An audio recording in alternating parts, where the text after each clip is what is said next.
Hi everybody and welcome back to my modeling channel. So today we're gonna build another business jet. It's a Cessna Citation and we're gonna build it on a scale 172 and the brand is Broplan. It's a Polish brand and so let's open this kit and see what we have inside. So the kit basically comes into a plastic bag. You have basically the aircraft, the available product from the manufacturer, and then we're going to move on to the instruction sheet. So the instruction sheet is very basic. You have options to detail all the cockpit, passenger windows, and you have clear part for the cockpit, but with my level and my skills I won't be able to do that, so I will just paint the windows and the windscreen directly on the kit itself and not detailing anything inside. So this is the initial part. Then you have another A4 format with all the decals. These ones come for the military version of the Citation, and you will have the decals for the US Air Force. But I will do it, it's a request from a friend of mine, so I will prepare his former aircraft. Now let's move on to the kit itself. So it's a vacuum kit, and as you can see it's a little bit different as what we're used to. So I will have, it's a thermoformed basically kit, and what I will have to cut all the parts, get them at the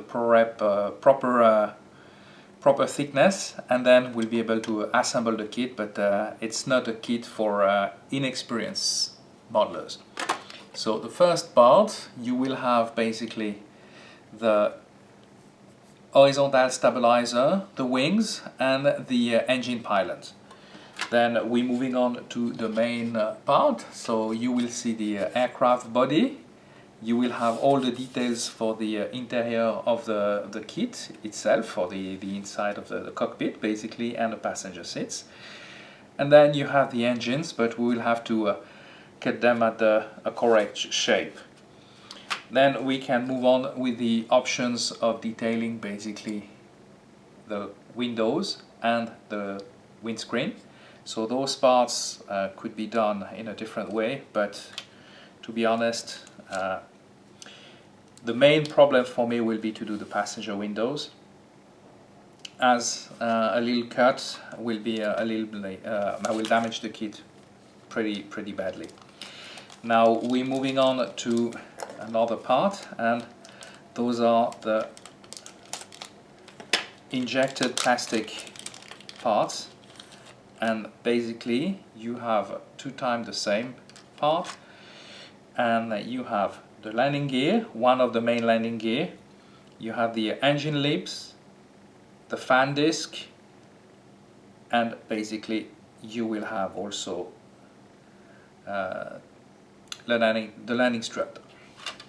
Same for the other part, you have also basically the engine lip, the main landing gear, and basically we have twice the nose landing gear, but that's not going to be a big issue for us. And that's about it. So it's a pretty basic kit, but nothing too difficult. We should be able to handle that kit. And enough of talking, and let's start building. So we're gonna start this kit by preparing all the parts, and as it's a thermoform or a vacuum kit, vacuum plastic, so we have to basically cut all the parts out of the plastic board. So this is quite a time consuming, but those are for some models that you can't find normally as injection or even resin mold. So what you do is you use that sharp knife, and basically you will cut around all the edges of the parts, and then you will prepare all your parts this way.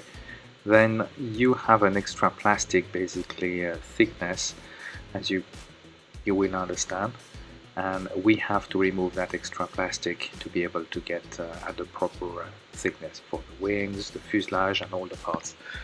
So you're gonna see that a little bit later, and I will finish to cut all the parts.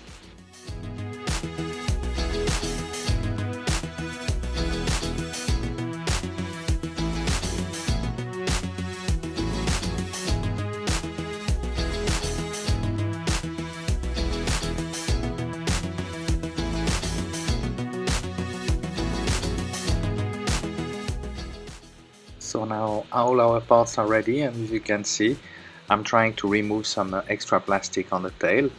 Basically, that plastic is the thickness of the plastic sheet. So we have to remove, sometimes it goes from 0.5 millimeter to up to 1 millimeter.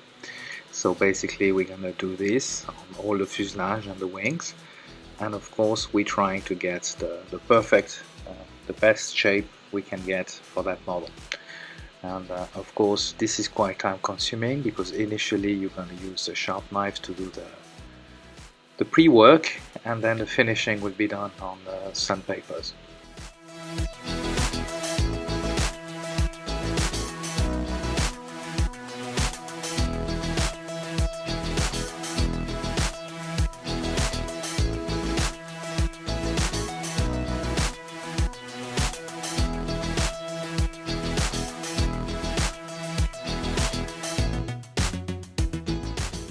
Now to finish some of the parts, basically we're going to use some sandpaper and some water, and we're going to use that abrasive surface basically to get the proper result. So normally fuselage goes quite easily and quite fast. The wings might take some other parts a little bit longer, but you have some small parts and those ones are a little bit more tricky. But I will show you a little bit later on how we proceed that. So what I did when the fuselage was at the correct shape, I had some plastic card, some parts of it. Basically were, I was gluing them on the edge to be able to have some guide to help me get the fuselage correctly together.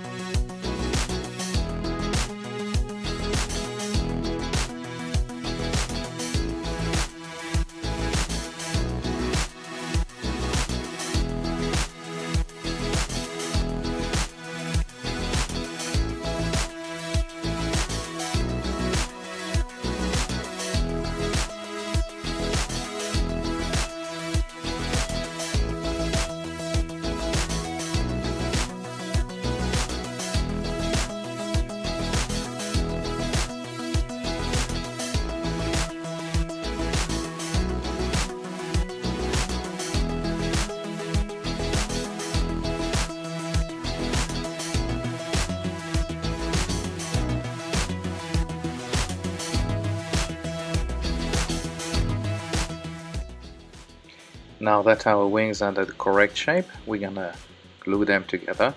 And for this, as it's a regular plastic, basically I'm gonna use some Revel glue. So I will do that. What you could eventually do as well is you can add some spruce to give some more tension inside the wings and then add some more structure. Now I'm putting some modeling paste that I'm gonna use as ballast. Like that my Citation jet will not sit on its tail. So after that we're gonna glue both of the half of the fuselage together and let them dry.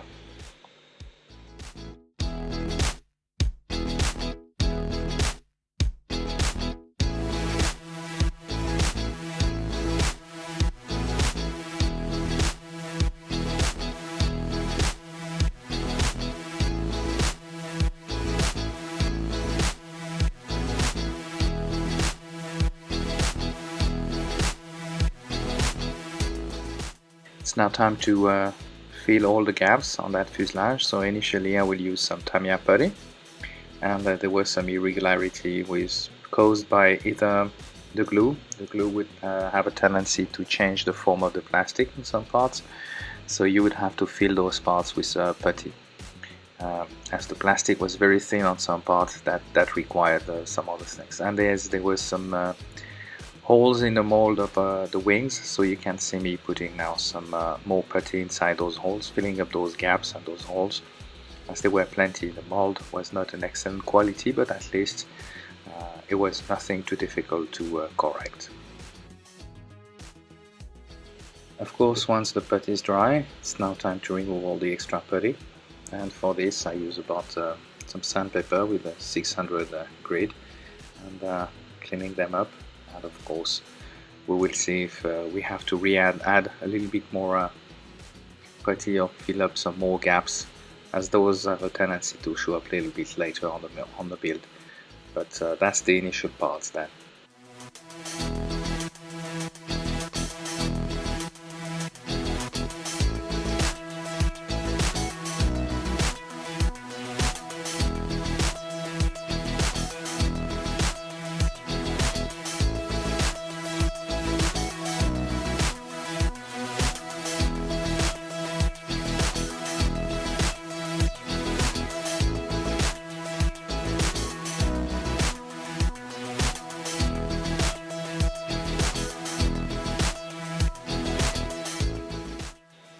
Now it's time for a second layer of putty, as there were still some gaps remaining.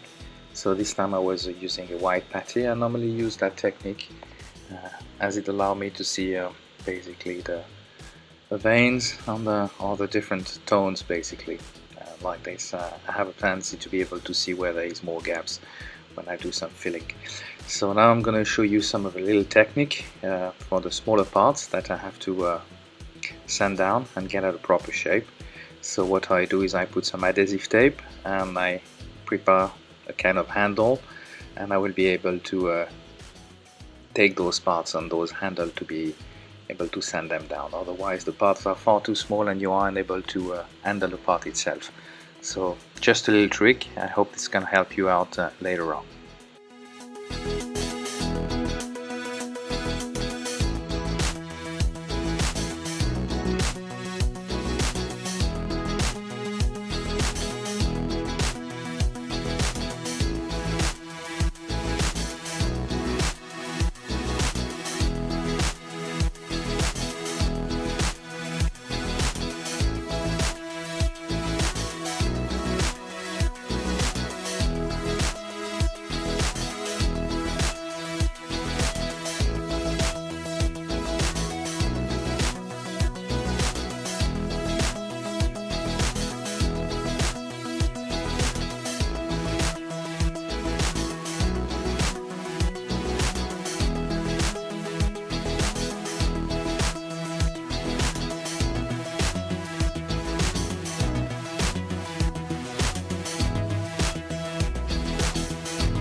Now we'll try to get our wings at a proper shape, because I realized that some of the wings were too big, so they were unable to fit with the fuselage. So that required a little bit of extra work, and of course I had to take some marks with a pencil and then do a little bit more of cutting and adjusting and fiddling until I was able to do it correctly. Then what I did, I assembled the engines, and for this was quite straightforward. Just add the engine itself and then add a little bit the cowling, the fans, and then with a little bit of putty we were able to get everything at the right shape pretty quickly.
So we are now removing all the extra putty on those little engines, and trying to get a pretty decent shape, and also preparing the stabilizer.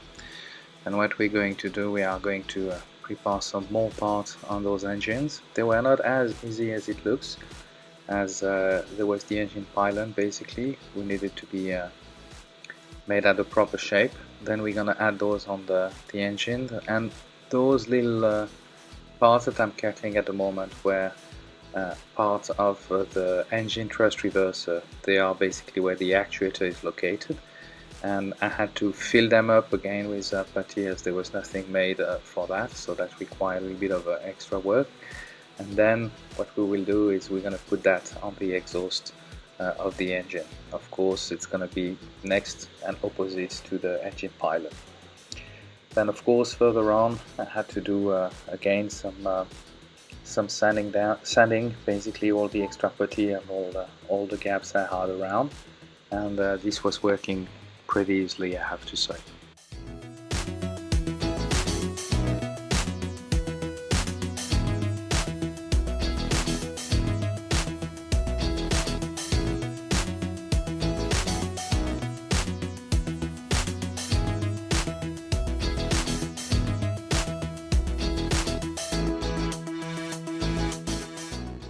So we're gonna work on the last part of those engines. So once again, there is the mount for the actuator that needed more filling.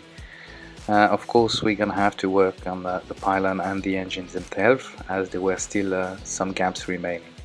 Of course, once this is cured, we'll be able to glue basically the engine pylon on them, and of course after that there will be a little bit of a curing time, and then we'll add again to fill some more gaps, and then once the gaps are filled and cured, we'll be able to get them at the correct shape.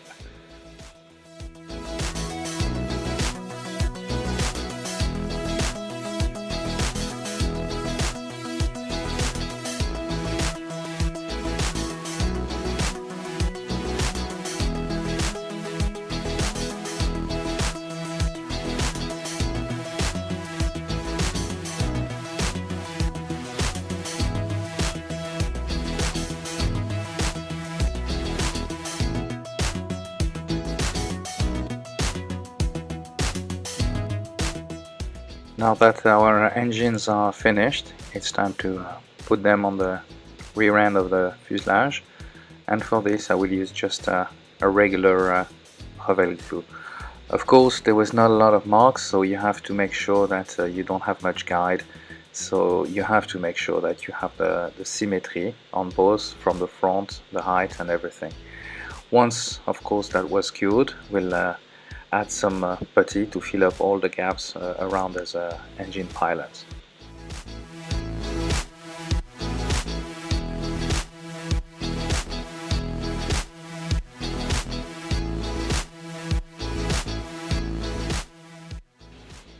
It's now time to advance toward the final part of that build. So I was trying to fit the wings on the fuselage, but I realized that there was still a little bit of a thickness, so what I did is add some plastic card on the back of those wings, add some super glue and let it cure. Then I was able to glue basically our wings and use that as a guide, and I was gluing the wings toward the fuselage.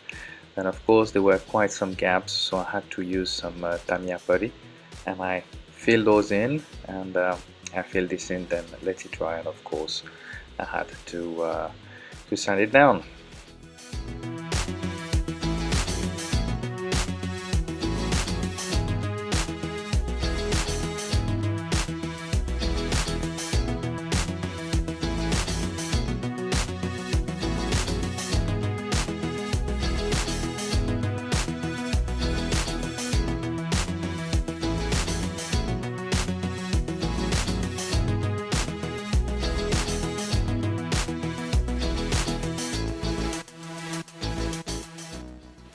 It's now time to fix the horizontal stabilizer, and for this, well, I will also use some regular glue and some adhesive tape. The adhesive tape will be able to give me keep the proper dihedra and keep the similarity and on the aircraft. After that, of course, we will fill the gaps with some putty and we will sand it down. There will be also some last gap filling between the wings and the fuselage, and this part was a little bit more challenging, I would say. But we will try to get a perfect shape on our fuselage and all the places before we go to the paint booth.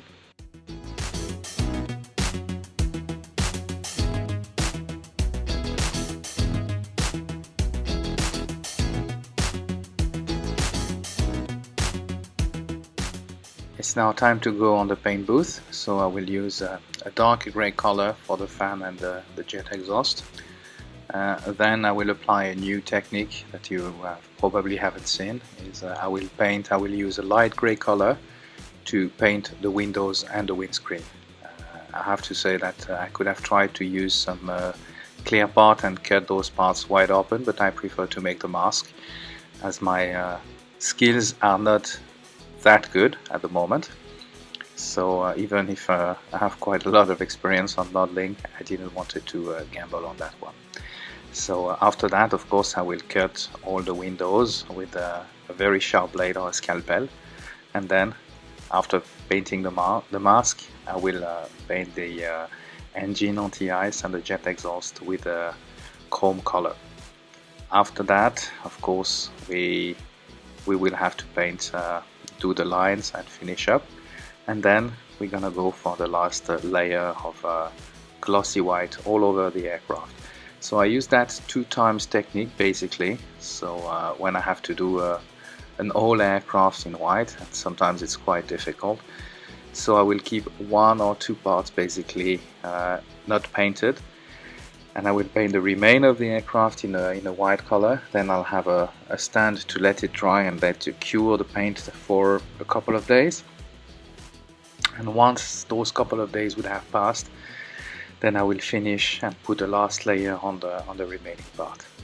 So while we were doing that, now we are going to prepare the undercarriage. So they were part of different sprues or injected plastic, but I still had to do a lot of working on them, as they were not really good. So they were in 2 parts, each wheel were in 2 parts, so I had to cut them and sand them down. And of course after that they will be again, I'll have to fill all the gaps with some putty and then sand it down once again before I will be able to paint those wheels.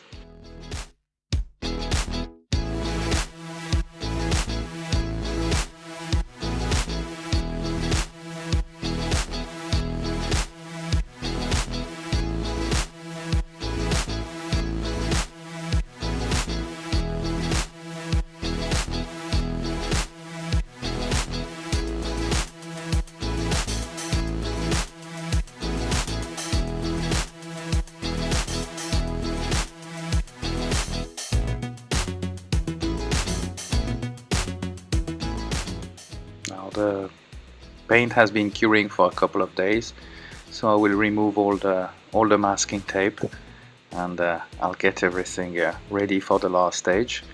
And I have to say I was quite happy from the end result of that technique I applied, and all those little black stripes were still at the shape, and so I was quite happy about that type of result. So after this we're gonna have to remove also all those masks for the windows, and as you can see the result is still pretty good. So I was quite happy about that. So what we will do now, we'll prepare the last part of the undercarriage, and then we will paint, and then we will fix the undercarriage on the aircraft itself.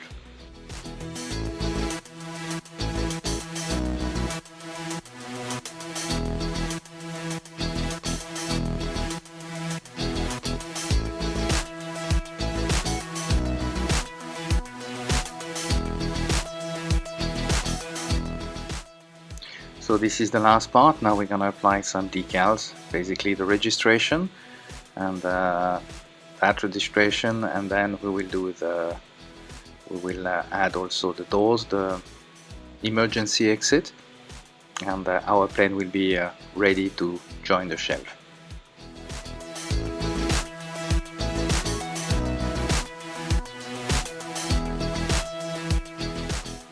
So this is the final result of that citation on scale 172 from Broplan. I hope you enjoyed that build with me, and I really did so. So if you did so as well, give me a thumbs up, subscribe to my YouTube channel if you haven't done it, and I will see you soon for another build review and video. Thank you for watching, and see you soon.